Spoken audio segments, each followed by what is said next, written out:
Ladies and gentlemen, thank you so much for being here. We're going to begin our service for Bridget in just a moment. Before we start, I would like to ask if you have a cell phone or a pager, would you please take this opportunity to silence the ringers for the duration of our service? Thank you.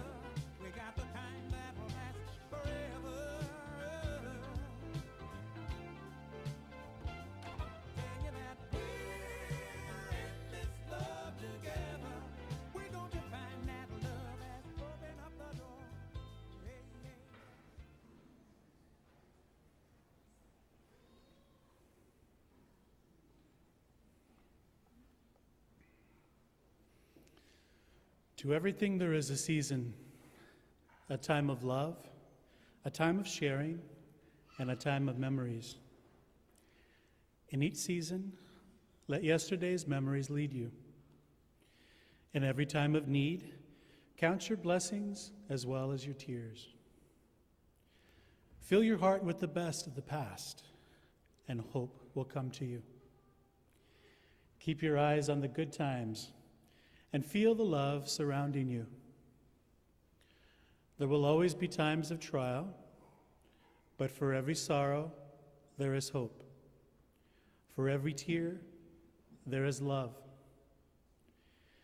As you work your way through your valley of sadness, may strong and lasting memories be your comfort. As you journey down this road of many branching paths, let's walk together. Welcome.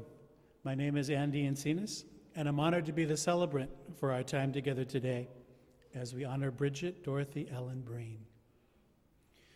We are here for her family, her husband Dennis, her children, Jennifer, Haley, William, her son-in-law Mark, her grandchildren Oscar, Grant, and Ryan, her mother who regrettably couldn't be here, Barbara, her brother Bill and his wife Christine, her brother Mark and his wife Tracy, extended family members and wide circle of friends. We stand beside you in silent vigil to your grief and your enormous loss. We gather with heavy hearts, a wide range of emotions, knowing that for us, Bridget was taken too soon. However, we gather with hope and love, knowing we will see her again, and are grateful for the opportunity to celebrate her life today with everyone she loved here physically present and present in spirit at this service. On behalf of the family, thank you for being here. Whether Bridget touched your life personally or you came as a friend to one of her family, your presence is a testament to the great influence Bridget had in her world, and your support for her family and their journey of grief will honor her memory. We are here to laugh together, to cry together, to let music lift our spirits, to begin turning stories into memories that will sustain you during those lonely times. And in the end, we will all agree that your life was changed because Bridget lived. To begin our time together, let us take a moment to clear our thoughts and worries of the day, to focus our hearts and capture a favorite memory that you can carry of Bridget. And then let us join in prayer.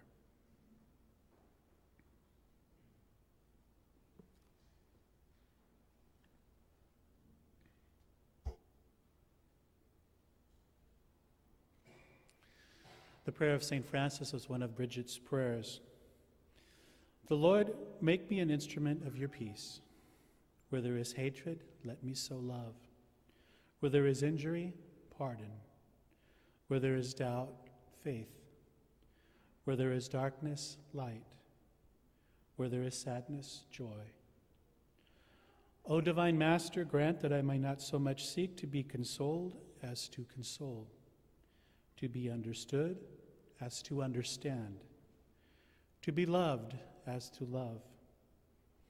For it is in giving that we receive, it is in pardoning that we are pardoned, and in dying that we are born to eternal life.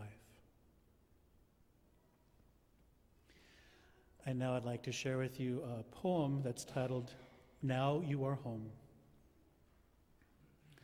As our journey together ends, we will be at your side through the long night vigil. We will walk you through the valley of lengthening shadows, loving and comforting you. But as your journey takes a turn on the road we have never traveled, we must let you go. Thank you for leaving us with memories to mend our broken hearts. Joy comes in the morning, because now you are home. We will now begin hearing the many beautiful memories of Bridget. And although we cannot do her justice to her entire life in only an hour or so that we have here in this church, we will celebrate her for who she was. A beautiful woman inside and out, generous with her time and talent, and an exemplary person everyone was attracted to because of her loving soul. We will hear from her family and friends how she was selfless and how she never said a bad word against anyone. We will hear about her faith and how she admired the new pope and his gentle spirit. Bridget definitely brought Christ's healing spirit to all she encountered. We will hear the many stories of Bridget's nursing career and how she met Dennis in a hospital in England. Not only did Bridget love the patients she cared for, she loved the other nurses she worked and supported her, many of you who are here. She spent over 40 years in the nursing profession. Think of the patients and the lives that she influenced in such a positive way just by her laugh and her smile. She led the company of nurses in hands-on nursing. And of course, she loved when she became Nurse of the Year. Let us now pause and reflect on the life of Bridget and how she was a special part of yours. I would like to begin by first inviting Haley to share her memories.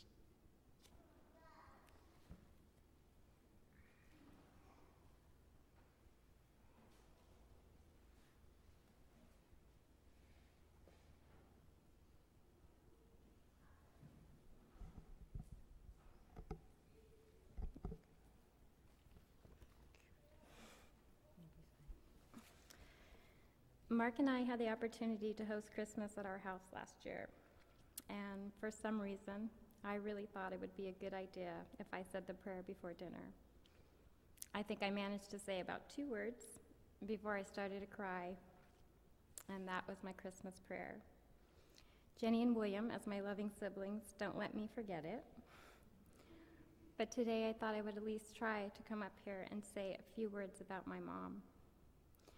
The truth was that when I started speaking that day, I was looking around the table and I just felt so blessed to have everyone there.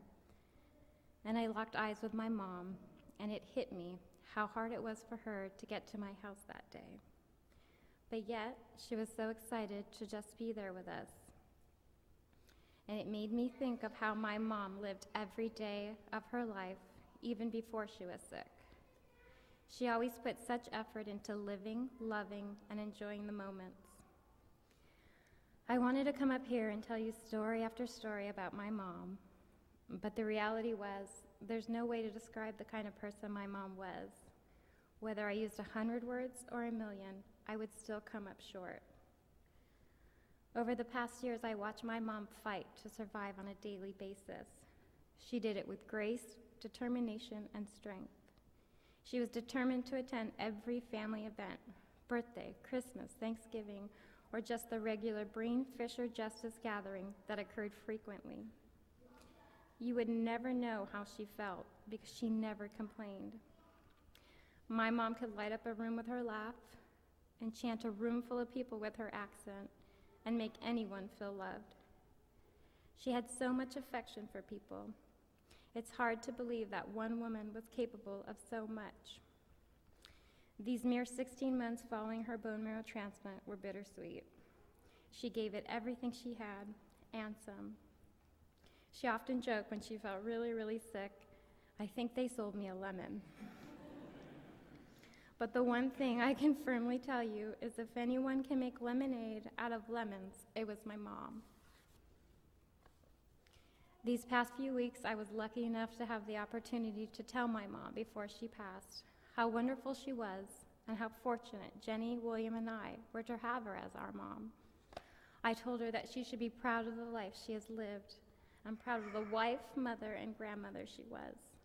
I was able to thank her for being that mom who loved with everything she had and gave us everything she could while making it look effortless.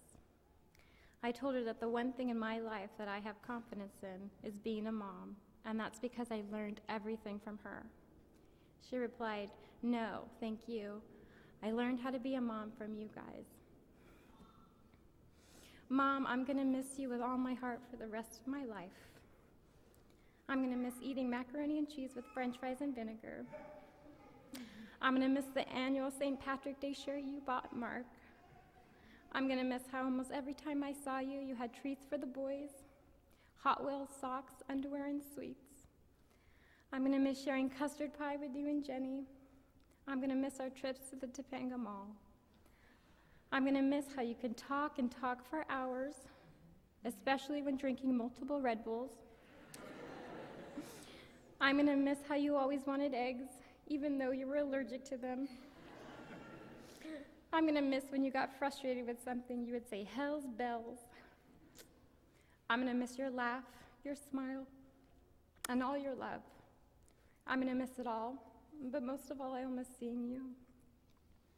Thank you, Mom, for always supporting us and being the ultimate model of how to live. I won't say goodbye because I know you live on in every person in this room, but especially in Dad, Jenny, William, Mark, Grant, and Ryan. I love you.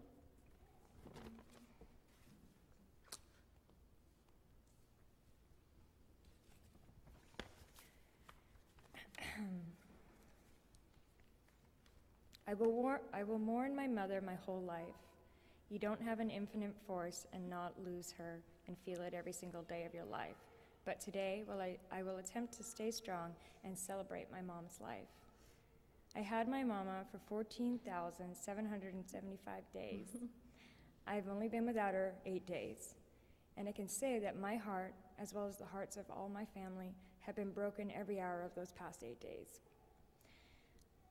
I guess I would just like maybe even one more day to be with my mom.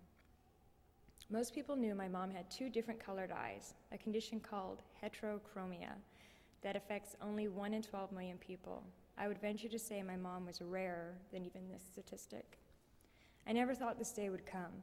My mom battled enormous medical challenges the last 3 years of her life.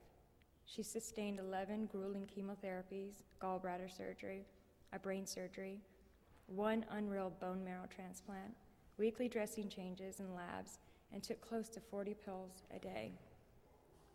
I always thought this superhero of a mom would make it. Why wouldn't she? She was the strongest individual I knew, perhaps will ever know.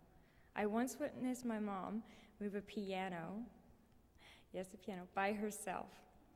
She did it with a bath mat and her hips down the hallway. I loved my mom's spirit, her infinite hope that things will always get better. At her very, very sickest, she always told me, "It will be okay, we will get there."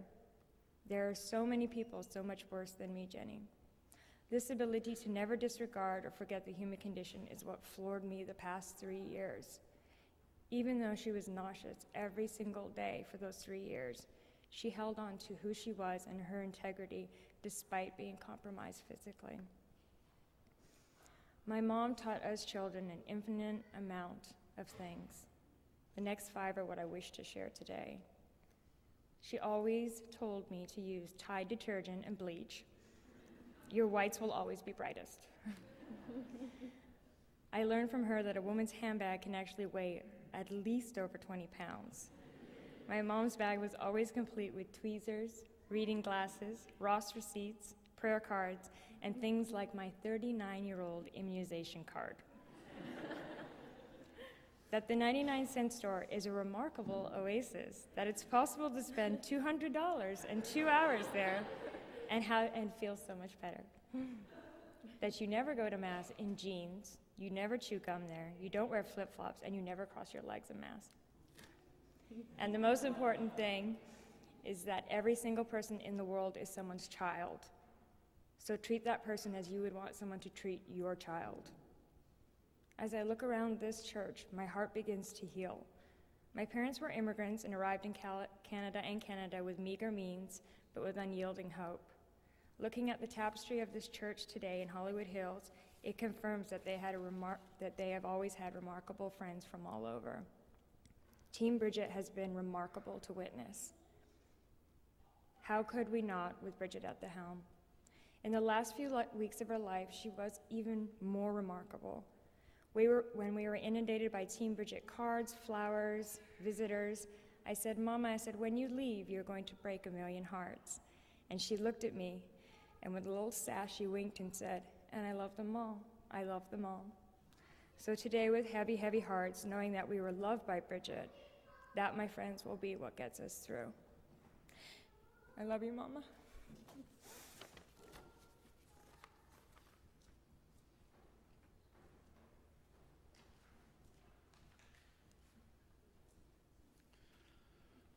Thank you, Haley and Jennifer. I would now like to call on her son, William, to share his memories.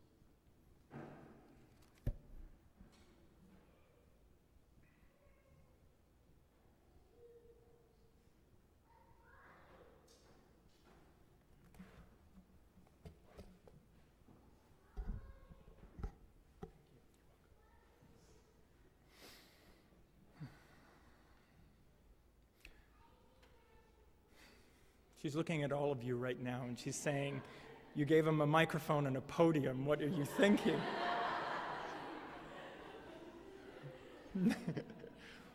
Be here for days.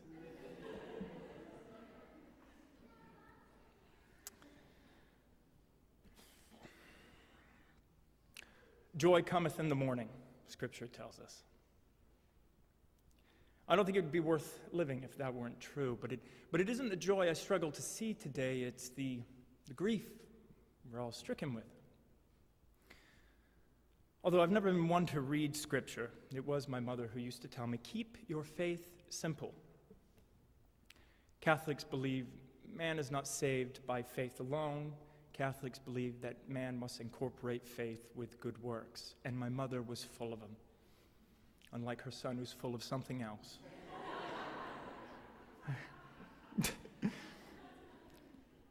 The loss we feel today for someone so pure, so gentle, loving, caring, young, is such an unhinging sorrow. It's heavy on the heart and the soul. It's with this sorrow at times I find myself in a daze. Can't quite express or explain. I believe we can all feel a bit of that today. But to cure this ill, to douse this flame of uncertainty, is to know who my mother was. My mother was nothing short of a saint. Mind you, she'd be the first one to tell you she wasn't, but we all knew she was. She was such a joy to be around. She loved everyone and cared for everyone. She was our champion Catholic, liberal, pro-gay, hippie, beach-loving angel. I wanted nothing more to make her laugh. I lived for it. We all did. This family strives on, and they thrive on our sense of humor, and even in her last days, it was still intact. They say the greatest of humor is one who understands grief, and that might be true. Before being diagnosed with cancer herself, she helped to fight it. Nurses are a very special breed of human beings. She lived to work and loved it. And I can't begin to express the gratitude we all have for the love, the warmth, and the sensibility she received from a community of nurses that she was so proud to be a part of and was a part of it for over 40 years. Her story stems from her nursing. It's truly at the heart of her story. It's within this setting that she built herself her most sacred jewel, a home. That home is here today. She met Dad in nursing school. She raised 3 children in the inner workings of a hospital and dedicated herself to the wellness of others. This is her home. Mom fell in love with a pirate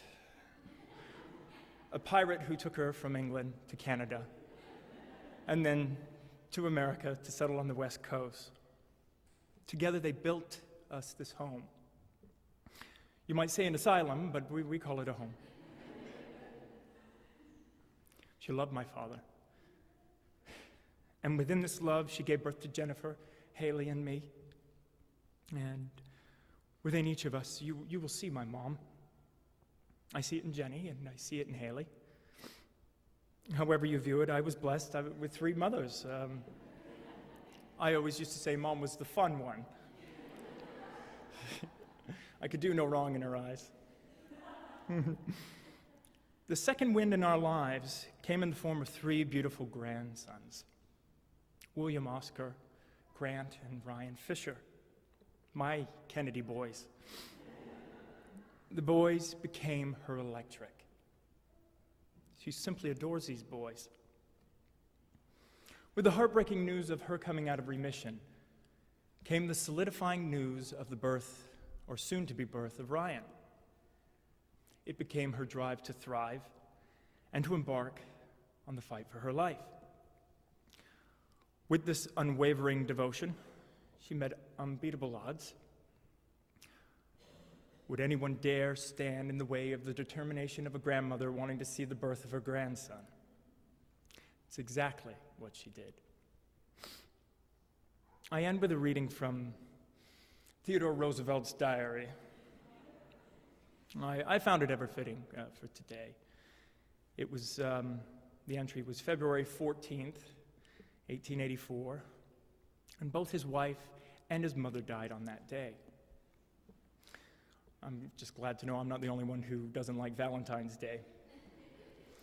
But of his wife, he wrote this: "She was beautiful in face and form, and lovelier still in spirit. As a flower she grew, and as a fair young flower she died. Her life had been always in the sunshine. There had never come to her a single sorrow, and none ever knew her who did not love and revere her for the bright, sunny temper and her saintly unselfishness. Fair, pure, and joyous as a maiden, loving, tender, and happy. As a young wife, when she had just become a mother, when her life seemed to be just begun, and when the years seemed so bright before her, then by a strange and terrible fate, death came to her. And when my heart's dearest died, the light went from my life forever. Even though today seems dim, for those of us who love her and take her to rest today, remember her not for what she was, but what she is. A kind and gentle heart who wanted nothing other than to help, heal, love, and care for others. The home she has built for us all is not only fully intact, but full of light. May it continue to grow, and within our hearts remember the life of Bridget Breen.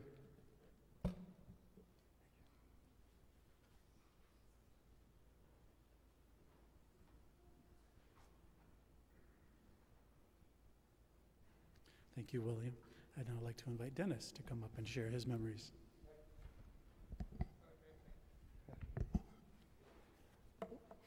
What a true celebration of Bridget's life. I didn't prepare. I'm just going to say a few things from the heart. The children said it better than I ever could, and I'd just like to tell you maybe a few stories about Bridget that you didn't know. I met Bridget, I was living in Leicester, England, and I went to a dance at the Leicester General Hospital one night, and that's where I met Bridget. And I'll tell you how I met her. I was standing in the middle of the dance floor, and Bridget was a student nurse, And I seen her coming towards me, and I said to her, "Do you want to dance?"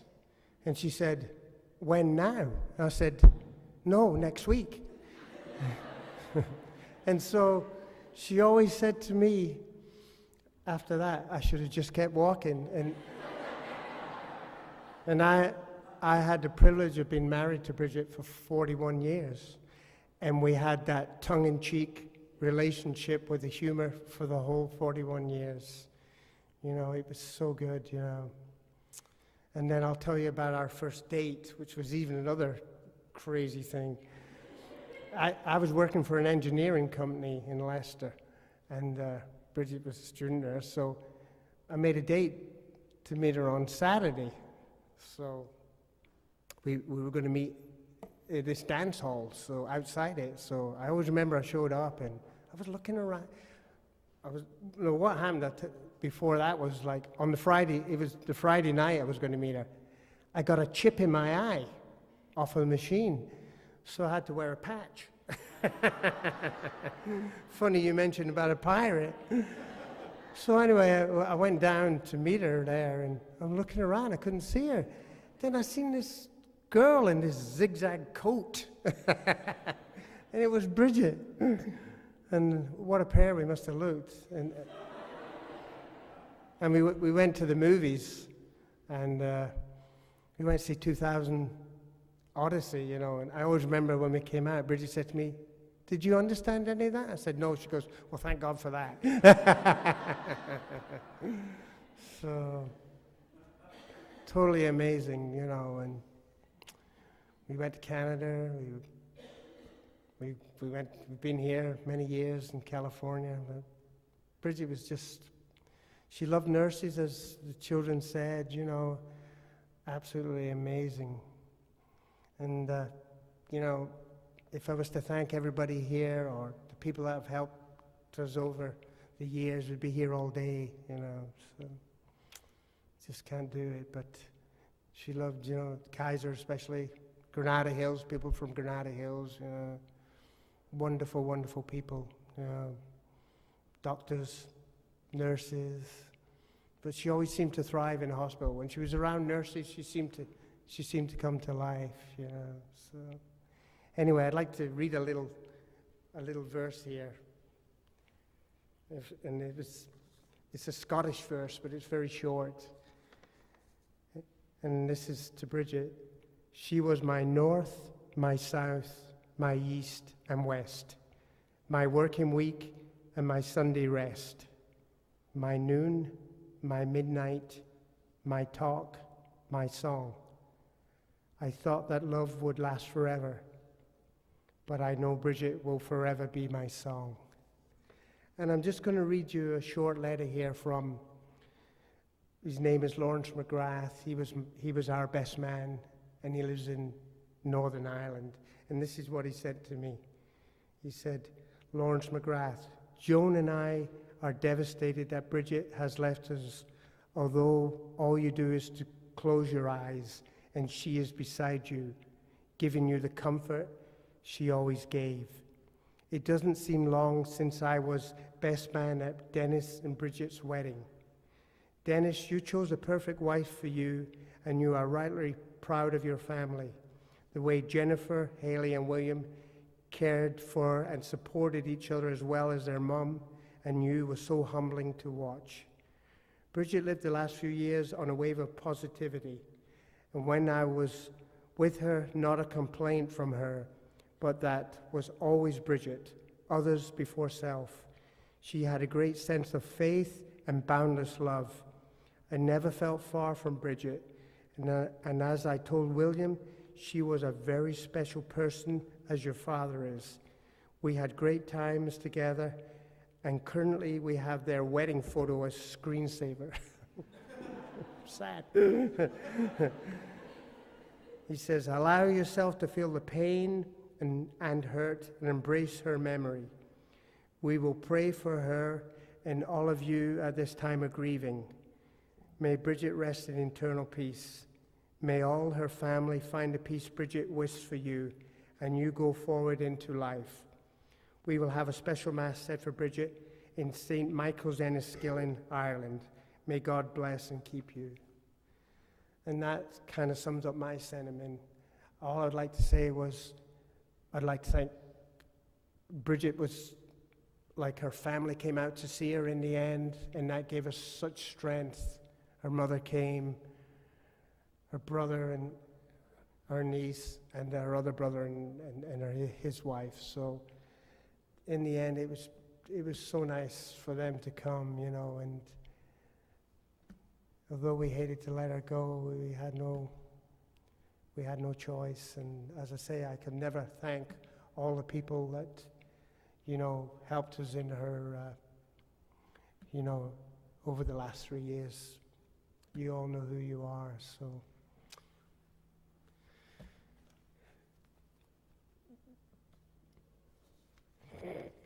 My beautiful Bridget, thank you.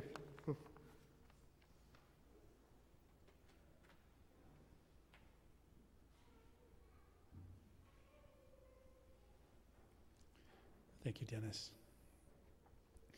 The family would love to hear other memories and stories of Bridget and how she touched and affected your lives. So we would like to have an open microphone if anyone else would like to come up and to share those memories and those stories. Feel free to come up to the microphone, or if you just would like to stand and speak in a loud voice and to share your story from where you're seated, that is fine as well.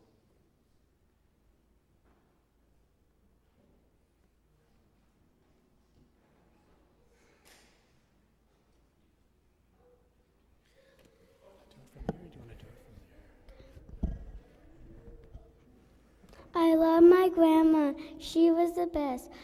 I loved to cuddle her. When I told her I loved you, she always said, I love you more. It was funny when my grandma yelled at my mommy, my aunt, my uncle, and my granddad. I will miss you.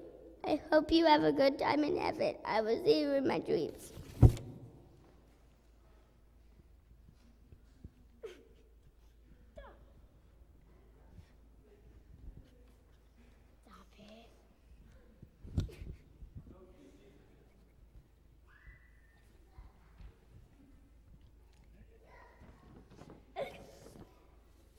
You are the best grandma. I love you so much.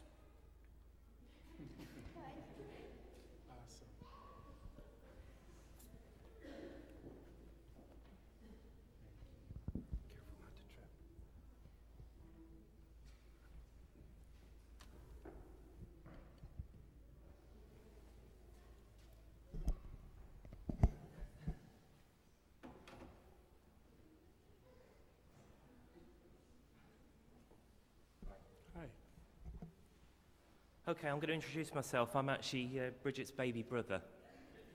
And I don't look anything like a baby anymore, do I? I'm aging, as we all are, I'm afraid, as the years go by. How do you follow all that, I have to say? You know, but I do want to spend a moment just to reflect a bit on Bridget for me and what she meant. Last night, I mean, Dennis, Jenny, Hayley and William asked me, you know, Mark, do you want to say something at this service today? And I went back to the hotel room and I tried to come up with some key words that I associated with my sister. So I came up with 6 key words. They were liberty, equality and justice, and friendship, care and compassion. So can I ask you just to bear with me as I attempt to explain why I came up with these words? To be a democratic country, the worldwide definition, and I know I'm going to sound like William here at a podium, states that you should uphold liberty, equality and justice so that orderly society can exist and that freedom is preserved. But order and freedom need to be balanced.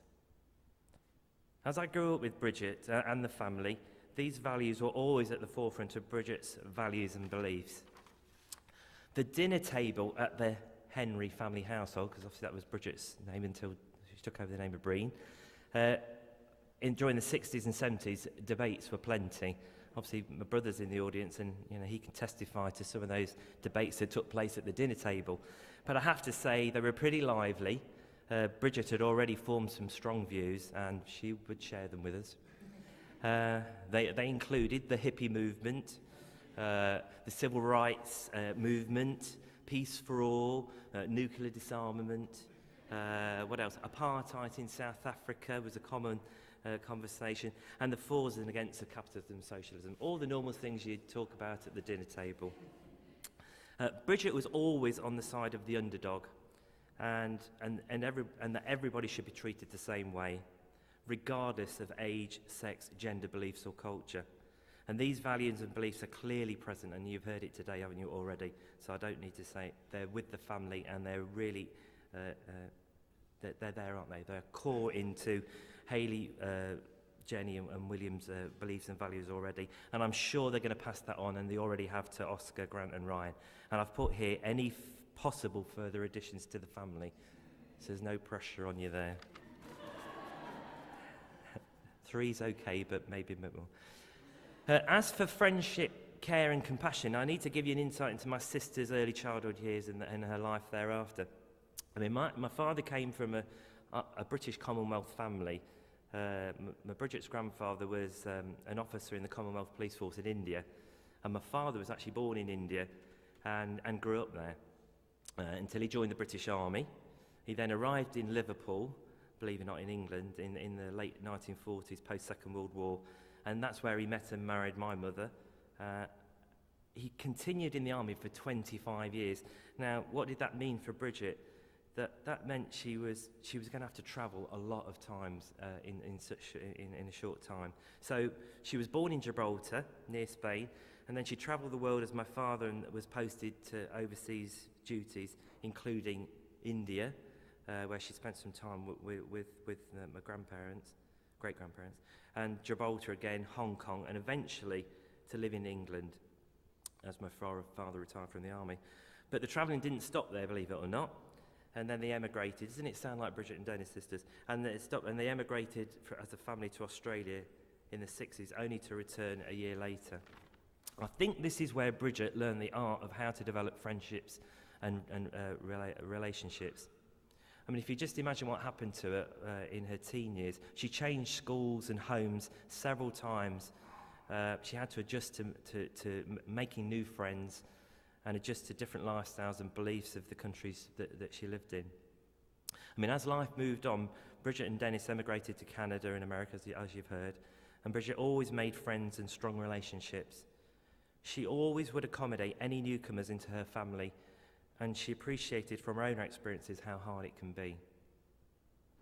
My final memory of Bridget is her devotion to duty, whether as a wife, a mother, a nurse, or a citizen of society. Her dedication to her nursing profession knew no bounds, and she worked long hours in caring for sick people in hospital. It's ironic that eventually, having nursed so many patients with cancer, the disease would have such a devastating effect on Bridget and her family. Even though Bridget experiences all the ups and downs of cancer treatment, she retained her dignity, her sense of humour, and the respect of everyone involved in her life. So as Bridget enters heaven, I expect she will continue to ensure justice, liberty and equality for all as she forms new friends and relationships. So if I was St. Peter or Paul and they're arguing over who was the last one to have the keys of heaven and where did you put them, or whether you're Matthew, Mark, Luke and John, or the rest of the apostles debating or arguing about whether you follow the Old Testament, the New Testament, or any other following that you want to follow, she'd probably say to them, "No, come on, let's just calm down here. Calm the situation down." She'd probably tell them to put some music on, and I've put in brackets more likely Tabla Motown, likely Stevie Wonder, and provide a very balanced view and a possible solution to move on. So Bridget, continue to fight the good fight and rest in peace.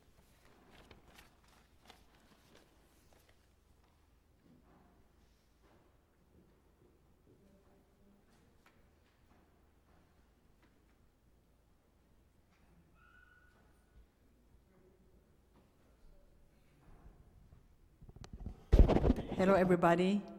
I suppose after following an English accent, you have to bear with the Filipino accent. I work with Bridget on night shift, and we have so many wonderful conversations that the kids didn't, of course, hear. The family. She thinks I love you, and she loves you all. I am so proud to see you all tonight, this afternoon. And working with her is really a very motivating spirit. She will be coming at night, And in our hospital, there is a so-called Dr. Chow. She feeds the nurses, those who are working from 7 p.m. until 7 a.m. She comes like 11 o'clock, and even after getting the report from the outgoing supervisor, if the hospital is pretty stable, she will take care of serving us first. There was one night that we were very happy that there's a lot of apple pies. Little did we know that that will be on sale for the next day. So we were talking about it, and apparently the director of nutrition or diet department reported her to the director of nurses. And then the director of nurses, in defense of what she did, was saying, "What do you expect? It's there, and Bridget will serve her nurses no matter what is there to make them happy." And there will be some nights that she will be called in a medical floor. And I always wonder why she gets that phone call. Apparently, there is a patient there who has been there for the longest time, and she make it a point, whether she is busy or not, she will be going there to take care of him, shave his face and everything. It was just really very, very admirable. And you talk about being a saint. She is like Mother Teresa. She always has time. She always have time to listen to all of us. And I knew Bridget from De La Salle Parish Church and De La Salle School, because our children went there, and also in Alimany. But she is one person that carry an aura of peace. It's her smile that will get into you, and her dedication to nursing. If anything, all the Christian virtues was really given to her. I heard about her not being well a week ago from Marcia, and I told Marcia I would like to visit her. And we didn't know when we can do that date, but a week after, Marcia left a message in my voicemail that she passed. Anyway, I was telling my husband that it really hit me. And I really thank God that she came into my garden of life. And you talk about tapestry, and you talk about her being all over the world. That explains why she is so different from the rest. I always wonder how come she lasted in the supervisory position, because she is so kind-hearted, and most supervisors are so like, oh. To this day, I still look back what made her last in that position, because she is just like, it's not being unfit, but in a way it's unfit because she is not very, very strict. She respects you as a nurse, she respects you as a person. And I will really miss her, sort of, because just looking at her smile in the picture is just like the totality of her being good. I thank the good Lord. She was a gift for me as I travel in this world. Thank you, everybody.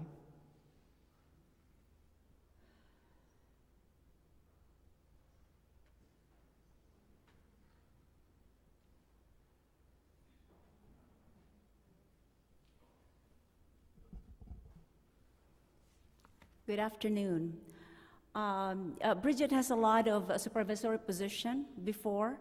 She was very experienced, but we were so privileged in 4 East in our unit when she joined us to be a full-time in our unit. So we were just so privileged and lucky.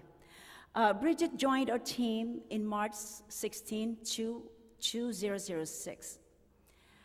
Sitting across during a brief interview, I could feel how sweet she was, with positive and great disposition. Certainly, She was a great addition to our team, and our team dynamics had totally changed. It went off to different direction. Our nursing team enjoyed her company so much, and who she was as a person. Bridget was a hardworking nurse, intelligent, experienced, and knows her nursing well, and a very thoughtful person. She was extremely friendly. Her smile is just so contagious. Nurses were very thankful when Bridget was working. She filled in as a charge nurse once in a while, and they were so happy when Bridget's working because they can rest assured that their day would be going so well. She was so calm and never lost her temper. Her smile was infectious, and everybody's happy when even though they had a very busy day, stressful in taking care of patients, she always had an open heart. She thought of others first, before of herself. One day, one nurse came with tears in her eyes. She said that the next 2 days would be her anniversary day and really would like to take a day off. I said, "I'm sorry, we were really short of staff that day." But at the end of the day, she came back to my office smiling. She said, "Fem, Bridget is working for me." Can you imagine? Can you imagine that? How could she give up her day off? She could have spent the day with her family and grandkids, but she worked for this nurse and touched her life for that moment. Her anniversary day was very important to her, and Bridget sacrificed her time and day off because she had a big heart. Bridget was not only an inspiration to the nurses, but also an inspiration to the patients that she touched. They wrote many commendations on the spot recognition for her that I could not read them all. The theme of their letters consistently described who she was as a person and who she was as a nurse. Just let me read one recognition from a very anxious family.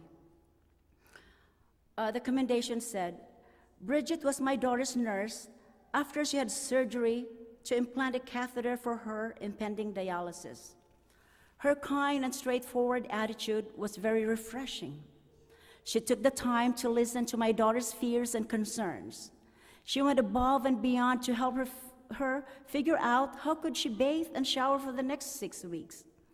Bridget's sense of calm, positive and straightforward attitude were an oasis of reassurance of what was not a happy hospital experience for them. For us, she was wonderfully supportive and nurturing. She was most sweet and kind. I wish all nurses were as attentive. Please thank her so much in behalf of my family." So that was just one account of this. And when I read all those commendations, it runs almost consistently the same, how she was as a person. So it is not possible to account all the great stories from nurses and patients and doctors, how Bridget touched their lives and how much it meant for them. These people have expressed how they will miss her.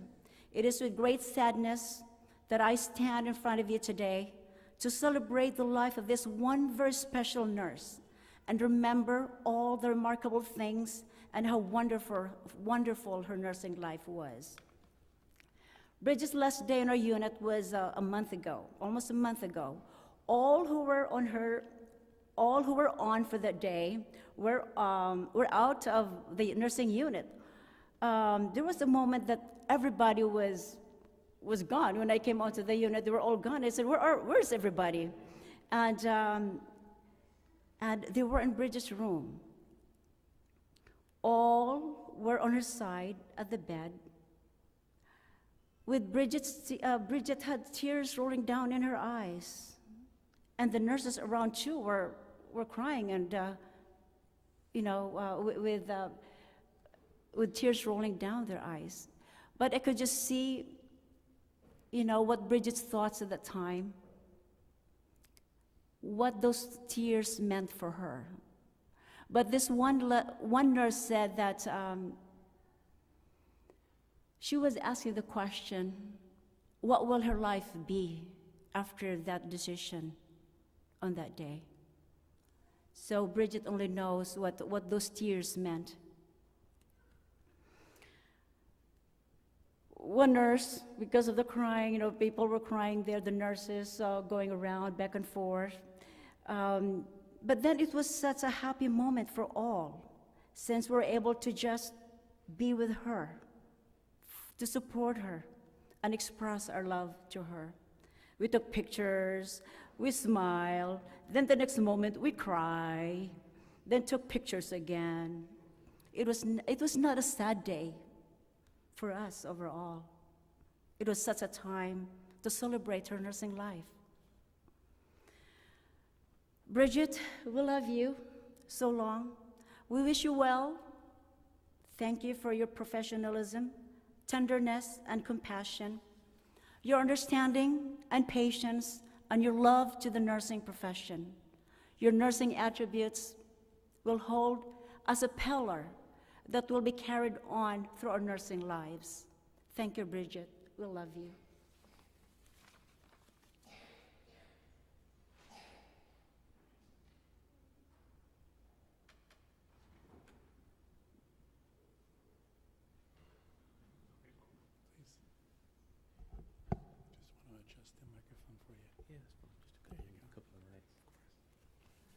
Good afternoon. I'm Bill, Bridget's older brother.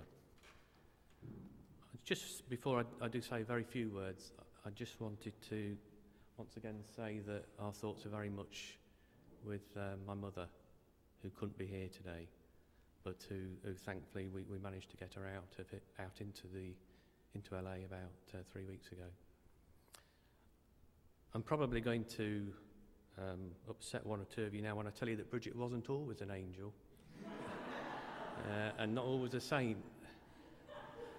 Well, at least till she was 9 anyway. I just wanted to tell you one little funny story about the advantages and disadvantages of having an older sister. The disadvantage, here goes the story. Like all children, we used to get up to some sort of mischief. But I found out that one of the disadvantages of having an older sister was when I was about 4, and Bridget, I think, was about 8. And one day, for some bizarre reason, she took a huge pair of scissors at home and started to make cuts into the lounge curtains.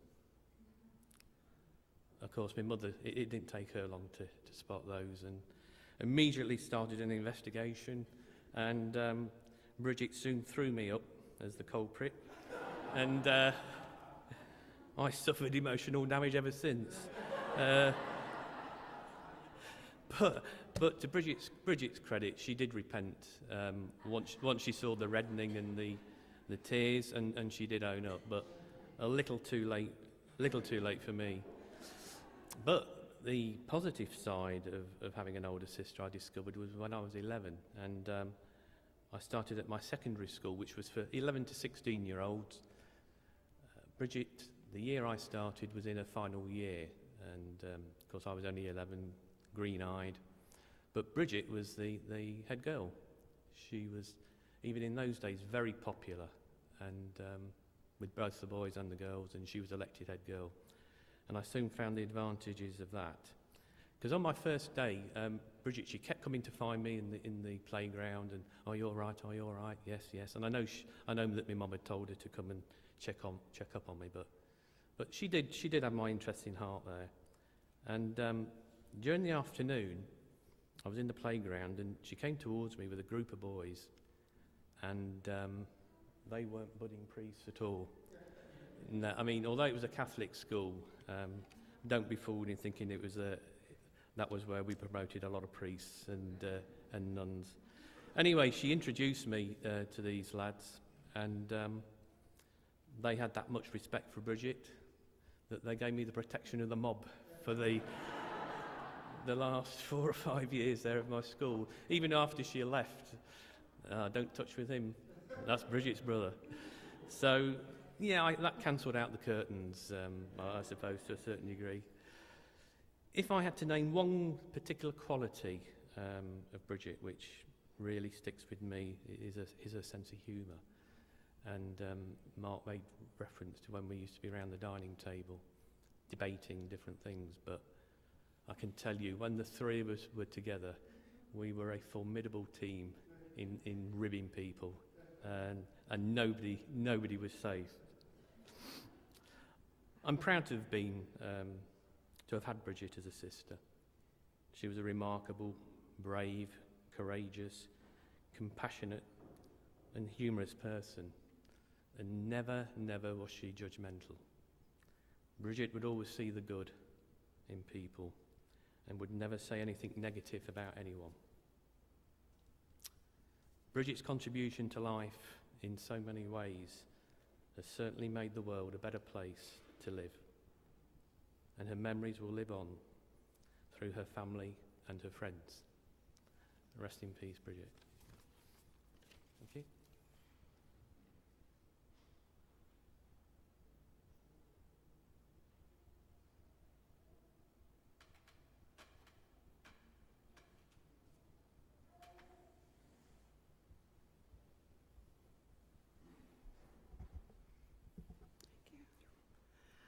I had the perfect person to follow because I also have a little story about the less reverent side of Bridget.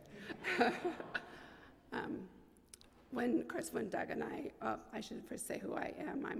I'm Colleen. I'm Haley's mother-in-law.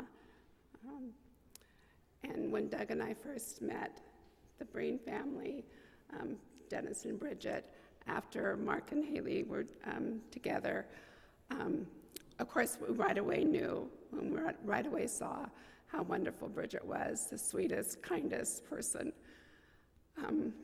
But I really learned to love her when I saw her more spicy side. We had gone up to San Francisco for Jenny's baby shower, and Haley and Bridget and my daughter and I drove up together.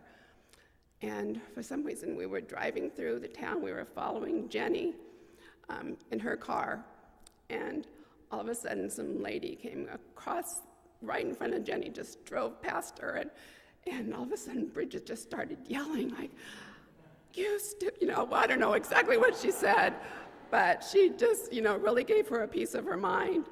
And I just turned around and I said, I love you, Bridget. And because I just right then knew that Bridget was just a fierce, protective mother. And I just thought, she's the perfect person. I want her to be my sister, grandmother to Mark and Haley's children with me. So, Bridget, I'm so happy to have met you, and pleasure of knowing you, and pleasure of being grandmother to our grandchildren together with you. I love you, and I'm going to miss you. Thank you.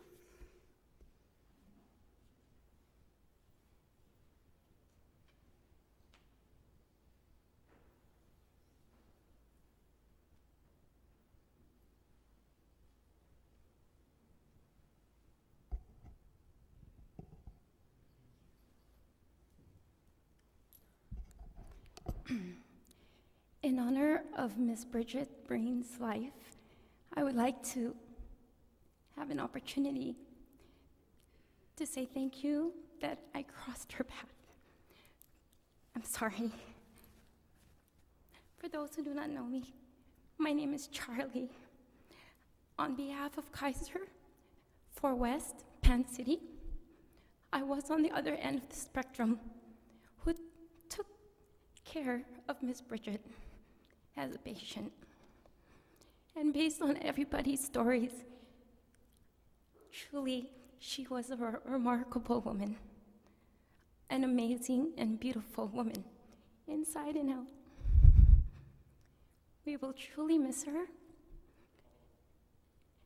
And I just want to say, every time I come in to see her as my patient, when she was at our floor, she had this smile, infectious smile uplifting spirit, and just her heart was so selfless. She talked about her family, her loved ones, and I can see that she was such a team player. As a colleague, she was amazing. As a family woman, words can't express just how truly, truly remarkable she is. She was a woman of great faith, a woman of strength. And I just want to say thank you, Miss Bridget, for allowing me to take care of you the best way I could, and for allowing me to be a part of your life in just that brief moment. We will definitely miss you, and may you rest in peace as an angel up in heaven. And she will always be in all of our hearts, and that will never go away. So thank you.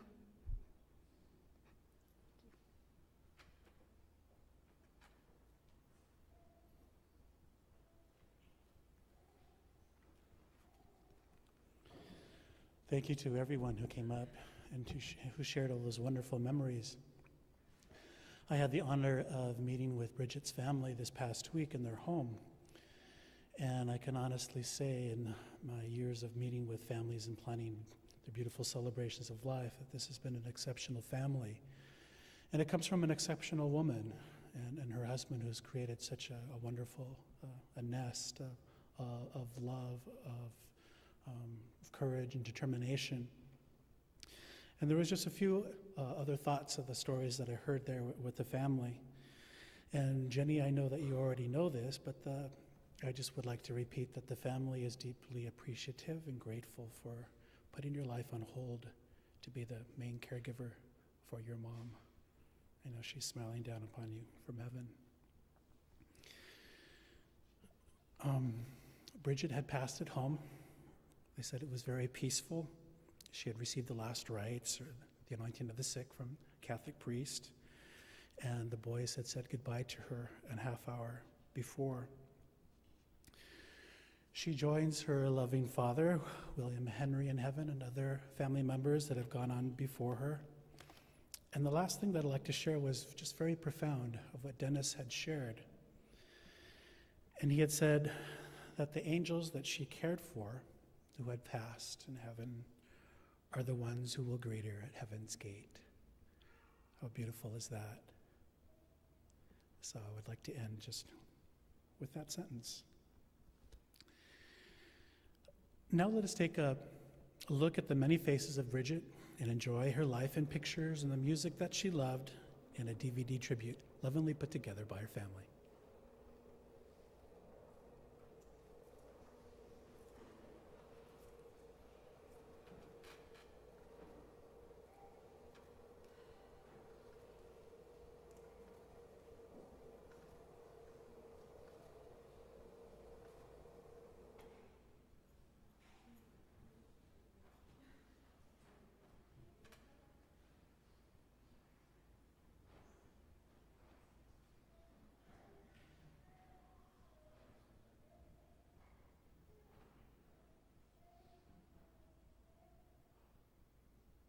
John F. Kennedy once said, all of us have in our veins the exact same percentage of salt that exists in the ocean.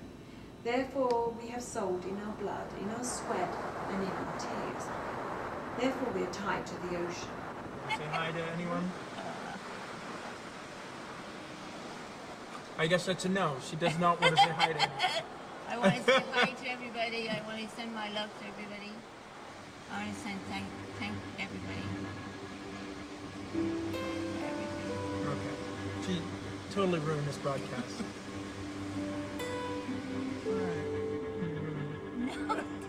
I wanna leave my footprints on the sands of time.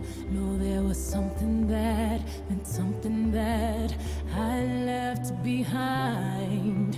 When I leave this world, I'll leave no regrets. Leave something to remember.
And now I'd like to close with a canon from St. Paul's Cathedral, Canon Henry Scott Holland.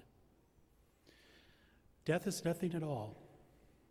I have only slipped away into the next room. I am I, and you are you.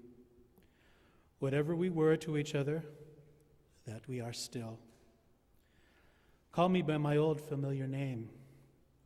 Speak to me in the easy way you always used. Put no difference into your tone. Wear no forced air of solemnity or sorrow. Laugh as we always laughed, at the little jokes we always enjoyed together. Play, smile, think of me, pray for me. Let my name be ever the household word that it always was.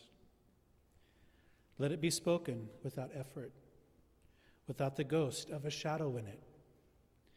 Life means all that it has ever meant. It is the same as it ever was. There is absolute unbroken continuity. What is death but a negligible accident? Why should I be out of mind? Because I am out of sight. I am waiting for you for an interval, somewhere very near, just around the corner. All is well. Nothing is past, nothing is lost. One brief moment, and all will be as it was before. How we shall laugh at the trouble of parting when we meet again. Let us now listen to our final musical selection.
expected the world, but it flew away from her reach, and the bullets catching her teeth. Life goes on, it gets so heavy, the wheel breaks the butterfly, every tear a waterfall. In the night, the stormy night, she closed her eyes. In the night, the stormy night, away she flies. A dream of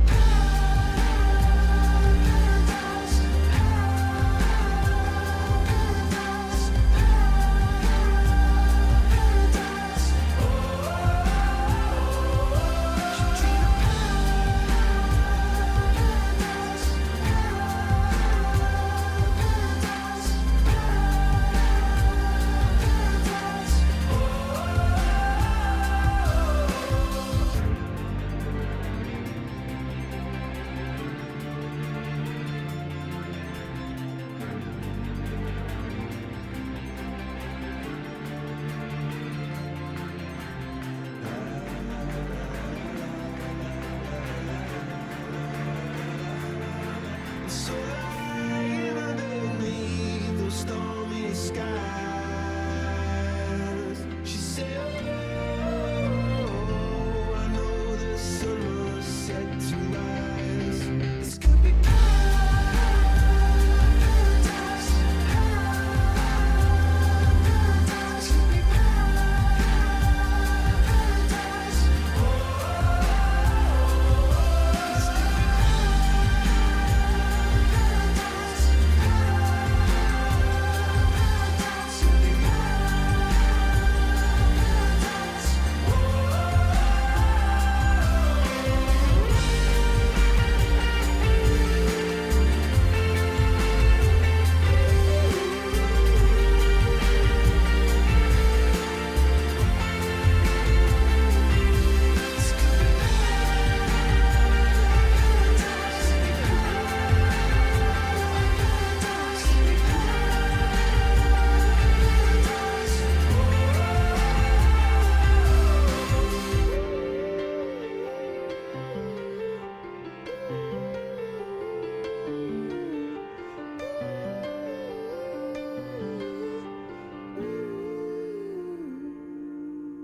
I invite you now to please follow the directions of our service director, Andrew, who will guide you, and you can come up and pay your last respects to Bridget, and also give directions to the committal service, her final resting place. Thank you for your presence here today. God bless, and go in peace.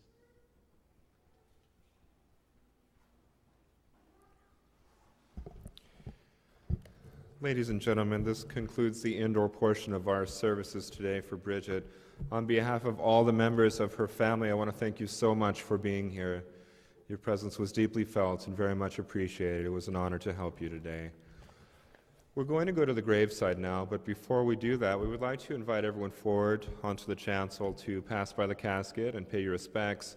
There's also a memorial table here with plenty of photos and items you're more than welcome to look at. After you've passed by the casket, please exit the two doors located to your left.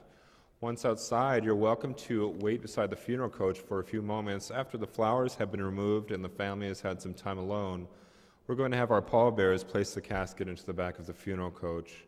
Once we place the casket, go ahead and return to your cars and follow behind us in a driving procession as we go to the graveside committal. All my pallbearers, after you've had the opportunity to come forward, if you would please wait near the gated family room area, we'll give you instructions when the time comes. As you come forward, I would ask that you do not extend your condolences or greetings to the family here in the church, but rather wait until after the graveside service, or better yet, at the reception that will follow. We'll have some more information about the reception for you at the graveside. Once again, thank you so much for being here. At this time, Melanie is going to be ushering you forward, starting from the back rows first. Thank you.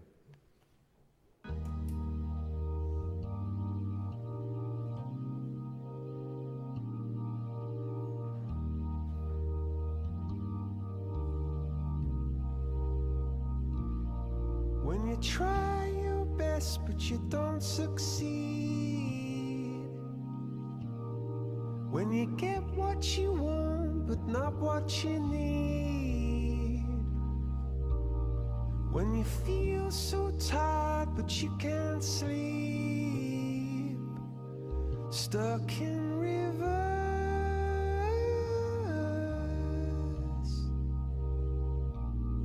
and the tears come streaming down your face. When you lose something you can't replace. When you love someone but it goes to waste. Could it be worse?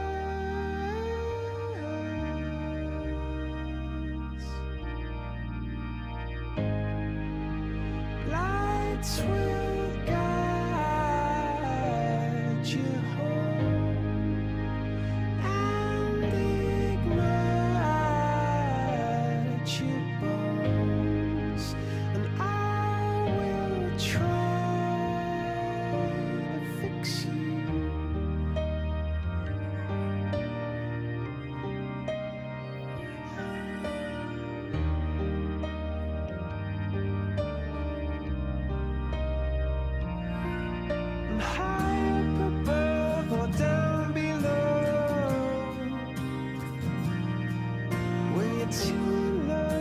To let it go. But if you never try, you'll never know just what you were.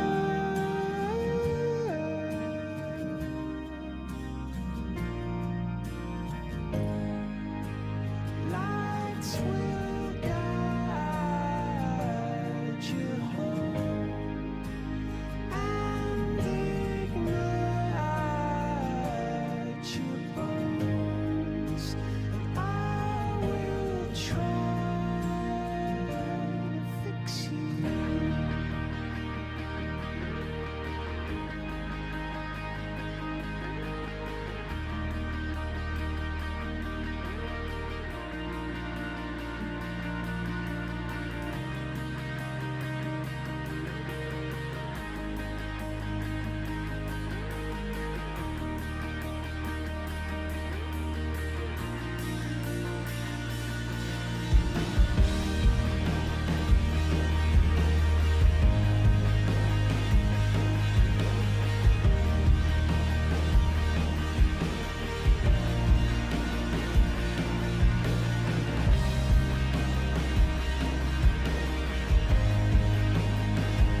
not so very long ago. The world was different, oh yes it was.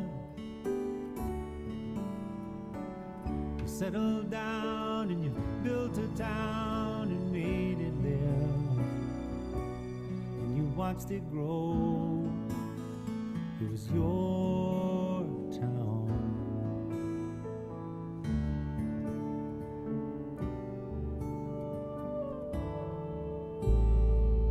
Time goes by, time brings changes, and you change too. Nothing comes that you can't handle, so on you go. You never see it coming when the world caves in on you, on your town. There's nothing you can do.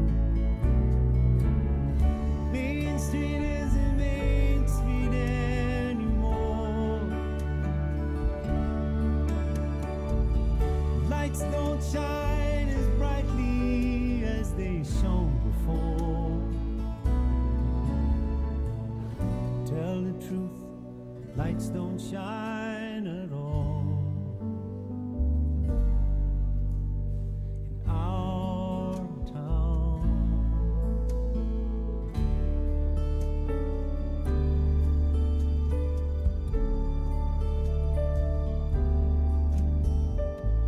Sun comes up each morning just like it's always done. Get up, go to work, and start the day. You open up for business, it's never gonna come.